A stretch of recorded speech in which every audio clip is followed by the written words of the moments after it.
700 ka mga sidewalk vendors ang nagpatabang karon sa Cebu City Hall aron dili mawagtangan silang panginabuyan. Kinunod sa direktiba sa DILG pagpatuman sa clearing operation nga nakaali sa mga agyanan. Ano ang report? Miadto sa City Hall ang mga sidewalk vendors nga nangaliyupo nga unta matabangan sila nga dili magkulban sa kaldero. Kini nunod sa gikitakdang clearing operation base sa direktiba sa DILG. Matod sa mga vendors nga unta sabton usab sa kagamhanan ang ilang sitwasyon nga adunay pamilya nga gipangbuhi.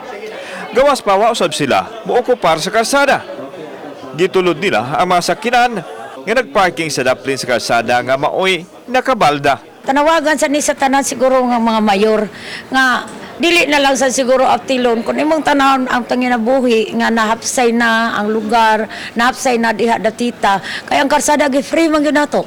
Wa man gyud nanindas karsada. Wala ang mayor kaganina ug ang sinaligan ini nga si Attorney Joey Daluz ang miatubang sa mga vendors. Mipasalig ang City Hall nga tabangan ug hangyo ang mga vendors sa Office of the Presidential Assistant aron ipadangat ang ilang hangyo ngadto sa presidente. Aduna na hinuy-luna nga giandam ang City Hall nga kapahilunaan sa mga mapiktuhan. Apa nabalaka ang mga vendors basin dili sila kalahutay kay wa na unyay mamalit.